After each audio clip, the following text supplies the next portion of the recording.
The park always felt alive at sunset. The shadows stretched long, the trees swayed gently, and the distant laughter of children echoed faintly. I liked the quiet spots the best, the ones where the world seemed to disappear, the kind of quiet that matched the silence I'd felt for as long as I could remember. It was in those moments that I reflected on who I had become, on how everything in my life had led me here. I wasn't born this way. No one is. People like to paint monsters in simple strokes, black and white, good and evil. They don't see the gray. They don't understand how darkness creeps in, how it seeps into your skin until it becomes you. My story began in São José do Rio Preto, a small city where life was about survival and not much else. I was the middle child, squeezed between two brothers in a family that never had enough. Enough money, enough love, enough time. My father worked in the fields, collecting oranges from sunrise to sundown, while my mother cleaned houses for families who lived better than we ever would. But even in a family stretched so thin, there were favorites. My mother adored my older brother, her firstborn, and doted on my younger one. I was just there. I don't remember when I realized I wasn't wanted, but I do remember the day she left me. I was 5, maybe 6, when she packed up my brothers and moved to São Paulo. She told me I'd stay with my grandmother, that it would be better for me. It wasn't. My grandmother's house was dark in more ways than one. Her husband, my grandfather, was a cruel man. He practiced rituals, strange, unsettling things that scared me even as a child. He called them prayers, but they felt like curses. "You'll help me, boy," he said one day, handing me a bowl filled with strange symbols.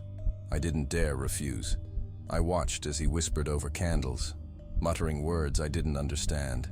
Sometimes, he heard animals in his rituals, their cries echoing in the dim light of the basement. I tried to block it out, but the sound stayed with me, echoing in my dreams. School wasn't any better.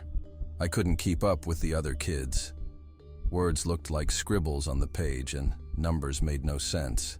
The teachers would call on me to read out loud, and my tongue would trip over the letters. The other kids laughed. Francisco can't even say his own name right. One boy jeered, and the others joined in. I tried to stay quiet, to shrink into myself, but it didn't help. They found me anyway. By the time I was 8, I had stopped trying. I hated school, hated the kids, hated the teachers. I hated the world. The only thing worse than school was home. My grandmother didn't care about me. Not really. And my grandfather's prayers left me feeling dirty and broken. At night, I'd lie awake on the thin mattress in the corner of the room, staring at the cracks in the ceiling. That was when the fear crept in, when I wondered if I'd ever be anything more than the boy no one wanted. When I was old enough, I found work at the local slaughterhouse. It wasn't glamorous, but I didn't need glamour. I needed an escape. The first day, the smell hit me like a punch in the gut. Blood, sweat, and death. But after a while, it stopped bothering me. I learned to block it out, just like everything else. My job was simple at first, cleaning the floors, scraping away the thick layers of blood that pooled beneath the carcasses. But over time, I moved up. They handed me a hammer and showed me where to strike. "Right between the eyes," the foreman said, pointing to a spot on the cow's forehead. "One good hit, and it's done." It wasn't always one hit. Sometimes it took 2, 3, even 4 blows before the animal stopped moving. The others joked about it, said I was still learning, but I didn't mind. I'd swing the hammer until it was over, then move on to the next one. There was something satisfying about it. Not the killing itself, but the control. For once in my life, I was the one holding the power. And yet, even in the slaughterhouse, I couldn't escape the whispers. The other workers noticed things. How I didn't flinch when the blood sprayed. How I stayed late to watch the process. They didn't understand. How could they?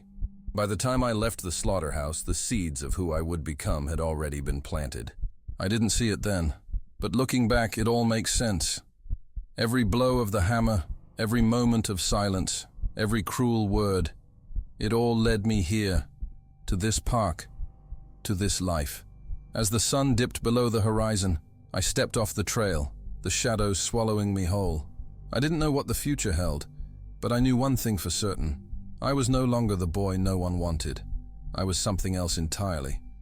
I don't remember the first time I set foot in Parque do Estado, but I remember the way it made me feel.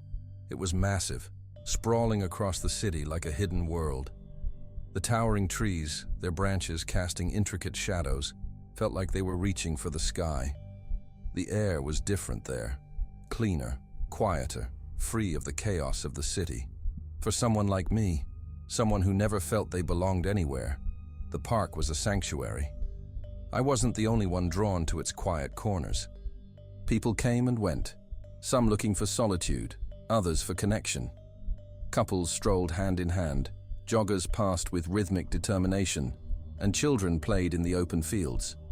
But there were parts of the park they avoided, the dense, overgrown areas where the paths disappeared, swallowed by the wilderness. Those were the places I was drawn to. There was something about the stillness in those hidden corners. It was as if time stopped there. I'd sit beneath the trees, watching the sunlight filter through the leaves, and feel invisible. The world outside didn't matter in those moments. It was just me and the silence. One evening, I was sitting on a bench near the main trail when a woman walked by.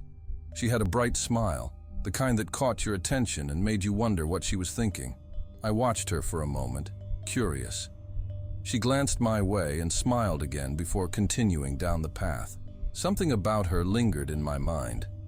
And before I realized it, I was on my feet, following her. "Excuse me," I called out, my voice steady but soft. She turned, surprised but not wary. "I think you dropped something." Her brow furrowed, and she glanced at her bag. "Oh, did I? I don't think..." I reached into my pocket and pulled out a small notebook. It wasn't hers, of course, but it was a trick I'd learned over time. People were more likely to trust you if they thought you were doing them a favor. She took the notebook, her smile returning. "Thank you," she said. I didn't even realize. I nodded, stepping back as if to leave, then paused.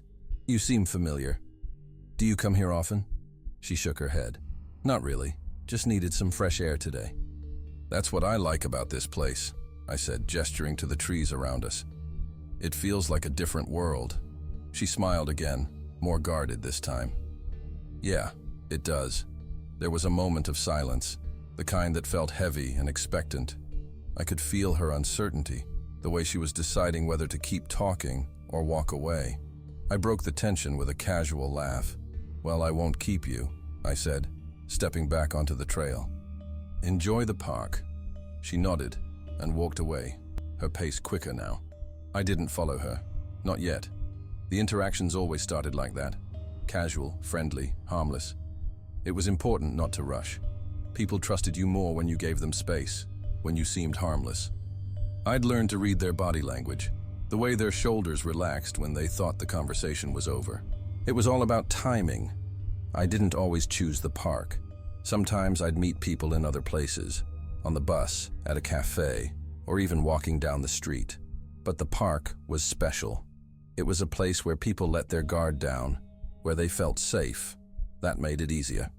One afternoon, I struck up a conversation with a woman who was sketching by the lake. She was shy, her voice barely above a whisper, but her eyes lit up when she talked about her art. I complimented her drawing and she smiled for the first time. "You're really talented," I said. "Have you ever thought about doing this professionally?" She laughed, a nervous sound. "I wish, but it's just a hobby." "Well, you've got a gift," I said. "Don't let anyone tell you otherwise." She blushed, looking down at her sketchbook. "Thanks. That means a lot." We talked for a while, her voice growing steadier with each passing minute. I learned that she lived nearby, that she loved the quiet of the park, and that she came here to escape the noise of her apartment. I listened, nodding at the right moments, letting her feel seen. When the sun began to set, she packed up her things and stood. "I should get going," she said, glancing at her watch. "It's getting late." "Of course," I said, standing as well. "It was nice meeting you." She smiled, and for a moment I thought she might say something else. But then she turned and walked away, her bag slung over her shoulder. I watched her go, my mind already calculating. The park gave me something I hadn't found anywhere else, a sense of control. In that vast, quiet space, I wasn't the awkward boy who stuttered over his words, or the outcast who couldn't fit in. I was someone else entirely, someone who could make the rules. As I left the park that evening, the air cool against my skin, I felt the familiar rush of anticipation. The world outside might see me as a shadow, but in the park, I was the one who cast it. I learned early on that the world runs on appearances. People see what they want to see, and if you give them the right cues, they'll believe whatever you want them to. It wasn't hard to blend in. I knew how to smile just enough, how to tilt my head when I listened, how to laugh at the right moments. People didn't look past the surface. They rarely do. The park became my stage, and I, its actor. Each visit was carefully planned. I didn't come every day. That would have been too obvious.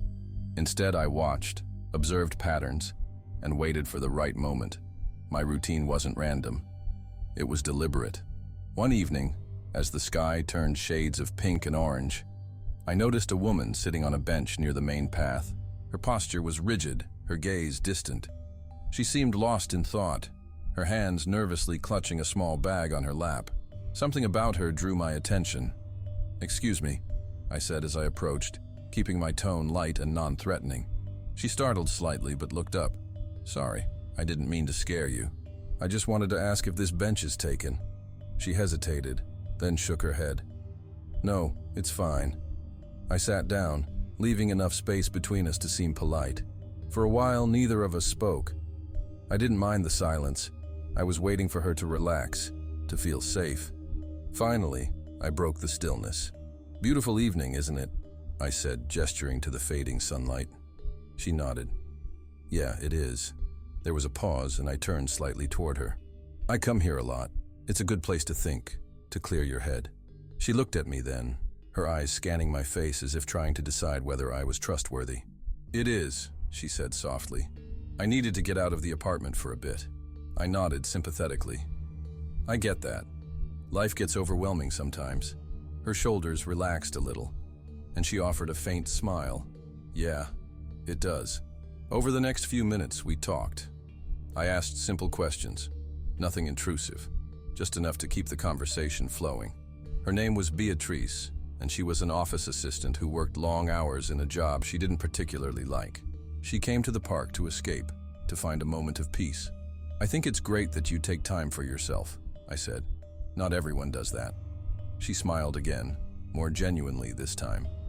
"Thanks. It's important, you know?" I nodded, glancing at the shadows creeping across the ground.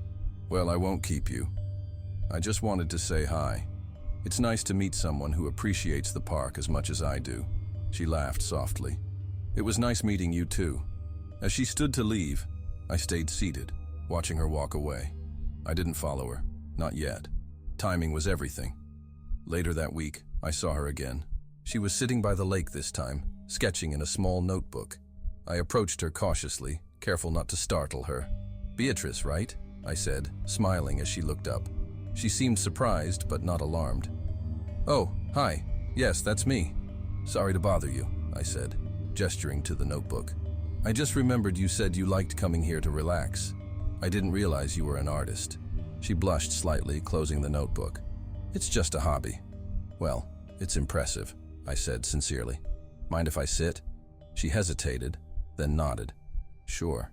We talked again, this time for longer. She told me about her love for art, her dream of traveling, and her struggles to balance her passions with the demands of her job. I listened intently, nodding at the right moments, asking questions that made her feel seen. By the time the sun dipped below the horizon, casting the park in shadows, she seemed at ease. I walked her to the main path, keeping my distance but making sure she felt safe. "You're different," she said as we parted ways. "Most people don't listen the way you do." I smiled, meeting her gaze. "Sometimes people just need someone to hear them." She smiled back, and for a moment, I saw the flicker of trust in her eyes. That was the key, earning their trust, making them believe I was just like anyone else. As I watched her walk away, disappearing into the twilight, I felt the familiar rush of satisfaction. The park wasn't just my sanctuary. It was my domain, and within its borders, I was whoever I needed to be. The park at night was a different world. The cheerful laughter and warm sunlight of the day gave way to an eerie stillness. Shadows grew longer, deeper, and the rustling of leaves sounded like whispers in the darkness. It was here, in this solitude, that I felt most at home. No eyes followed me. No judgments were cast. In the darkness, I was free. Beatrice had begun to trust me. I could see it in the way her shoulders relaxed when I approached, in the way her smile lingered a little longer. Each conversation was a careful dance, a balance between curiosity and restraint. I didn't want to scare her, didn't want to move too quickly. Trust takes time, and I was patient. One evening, I found her sitting in the same spot by the lake, her sketchbook open on her lap. The setting sun painted the water in fiery hues, and she seemed lost in her art. I approached quietly, not wanting to startle her. "Evening, Beatrice," I said, my voice soft. She looked up and smiled. "Oh, hi. I didn't see you there." "Sorry, I didn't mean to sneak up on you," I said, sitting on the edge of the bench. "That looks amazing. Can I see?" She hesitated for a moment before tilting the sketchbook toward me. The drawing was intricate, capturing the texture of the trees and the shimmer of the lake. I nodded appreciatively. "You've got real talent," I said. "Have you ever thought about sharing your work? Maybe an exhibition?" She laughed nervously, closing the book. "It's just a hobby. I don't think anyone would be interested." "I'd be interested," I said, meeting her gaze. "Art is meant to be shared, don't you think?" Her cheeks flushed, and she looked away. "Maybe someday." The conversation flowed easily, as it always did. She talked about her dreams, her fears, and the little things that brought her joy. I listened, nodding at the right moments, offering gentle encouragement. By the time the sun had set and the first stars appeared in the sky, she seemed completely at ease. "It's getting late," she said, glancing at her watch. "I should head home." "Of course," I said, standing as she gathered her things. "I'll walk with you to the main path. It's safer that way." She hesitated for a moment before nodding. "Thanks. That's kind of you." We walked in silence, the gravel crunching softly beneath our feet. The air was cool, and the distant hum of the city was barely audible. I kept a respectful distance, making sure she felt comfortable. As we reached the main path, she turned to me. "Thank you, Francisco," she said, "for listening, for being kind." I smiled. "It's no trouble at all, Beatrice. Everyone deserves kindness." She nodded, her smile lingering for a moment before she turned and walked away. I watched her go, her silhouette fading into the shadows. The anticipation coursed through me like a current. I had been patient, careful, and now the moment was near. The following week I saw her again. This time I suggested a quieter spot in the park, a hidden grove I had discovered months ago. She hesitated at first, but my gentle reassurance eased her worries. "It's beautiful there," I said, my tone light. "You'll love it. Perfect for sketching." She smiled, nodding slowly. "Okay, let's go." As we walked deeper into the park, the sounds of the city faded completely. The grove was secluded, the trees forming a natural canopy that filtered the fading sunlight.